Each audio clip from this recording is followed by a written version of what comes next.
करके आचार्य सुखदेव जी कहते हैं कि हे राजा परीक्षित,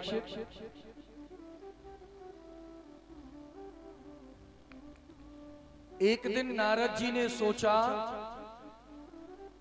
कि भैया भगवान की पत्नी कितनी है? 16,108।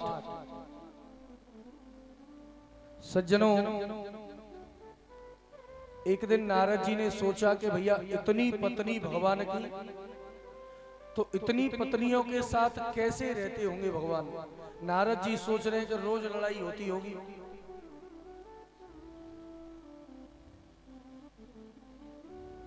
क्योंकि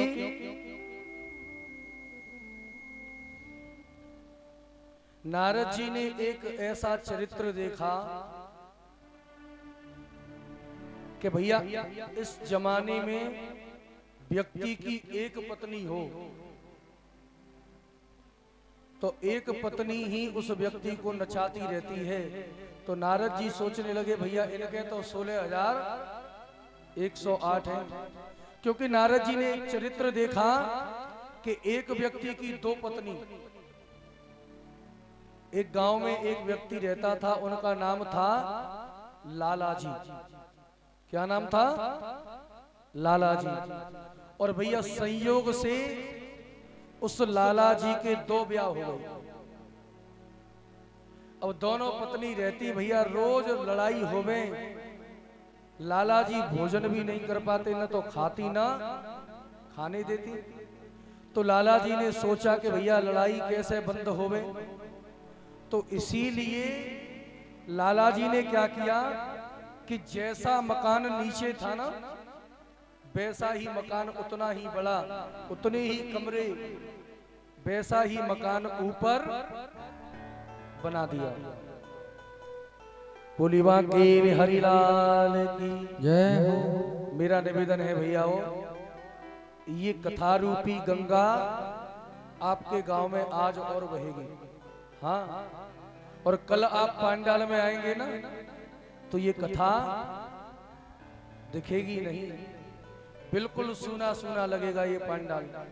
ये तो भगवान की कृपा है, भगवान की कथा है, जो आप लोग इतनी गर्मी में इस पांडाल में बैठे रहते हैं। कल आपसे कोई कहे भैया यहाँ बैठ जाओ, बैठ सकेंगे ऐसे? तो ये प्रभाव भगवान का ही है। तो इसीलिए आज और चलेगी, तो भैया बातें नहीं करें और शांत होकर के कथा को सुने। और मेरा पुण्य निवेदन है, यहाँ कैमरा के बगल होके नहीं निकले भैया, थोड़ी जगह बना दो, थोड़ी थोड़ी खिसक जाओ पीछे। एक यहाँ कुर्सी वगैरह रख दो जिससे रास्ता बंद हो इधर। हाँ रख दो, क्योंकि बार बार बेचारे की केबल हिल जाती है। जल्दी बैठ जाए। बोलिए बांके हरिलाल की जय। तो ध्यान देना भैया, नारद जी ने देखा कि इस जमाने में व्यक्ति एक पत्नी से परेशान।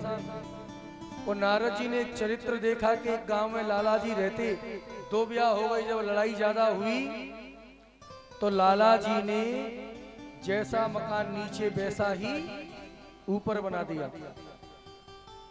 अब लाला जी ने सोचा कि लड़ाई इनमें नहीं होवे, तो इसीलिए एक नियम बना दिया लाला जी ने। एक महीने में 15 दिन तो नीचे वाली के यहाँ रहते हैं, और 15 दिन पूरे हो जाते हैं तो ऊपर वाली के यहाँ पहुंच जाते हैं। तो भैया लड़ाई बंद हो गई। अब ऐसा ही सिस्टम चल रहा था, 15 दिन नीचे वाली के यहाँ रहते और 15 दिन भैया बैठ जाइए, 15 दिन नीचे वाली के यहाँ, 15 दिन ऊपर वाली के यहाँ। अब सज्जनों एक दिन क्या हुआ कि नीचे वाली के 15 दिन पूरे हो गए और भैया ऊपर जाना था लाला जी को।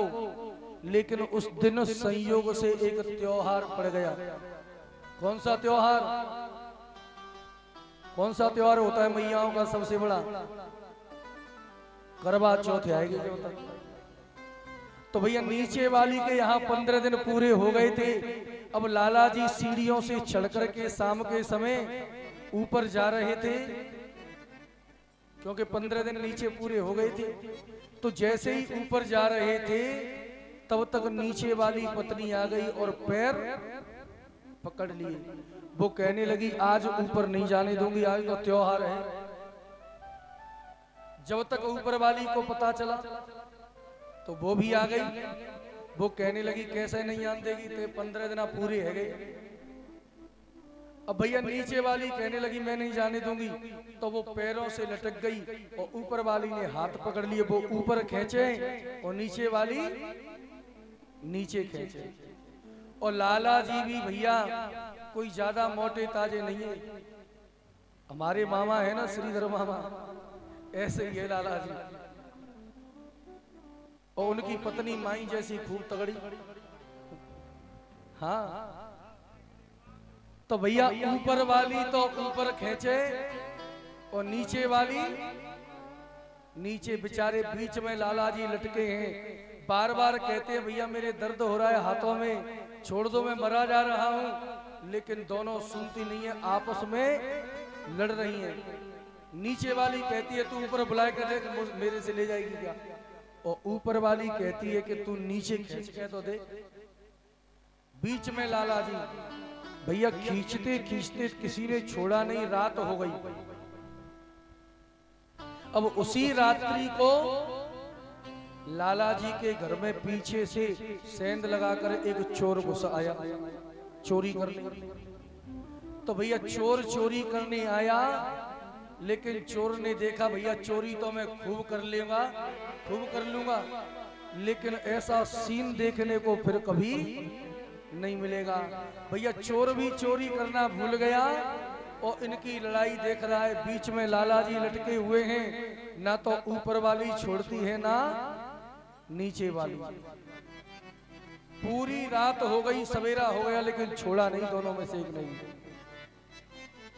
सज्जनों, जब गांव के लोगों ने देखा भैया आज इनके गेट नहीं खुले, तो गांव के लोग भीतर आए तो देखा कि बीच में लाला जी लटके हैं, ऊपर वाली ऊपर खींच रही है, नीचे वाली नीचे।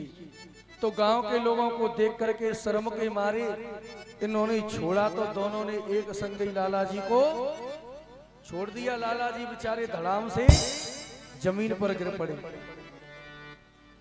लेकिन गांव वालों ने देखा भैया ये लाला जी इनकी पत्नी, लेकिन ये तीसरों कौन है इनके घर में, उसको पकड़ लिया लाला जी ने। जो गांव वालों ने देखा तो पीछे से सेंध लगी हुई है।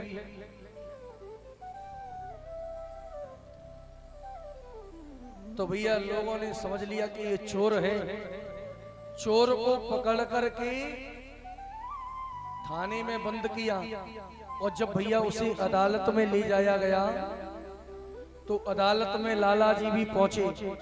चोर को कटघरे में खड़ा कर दिया।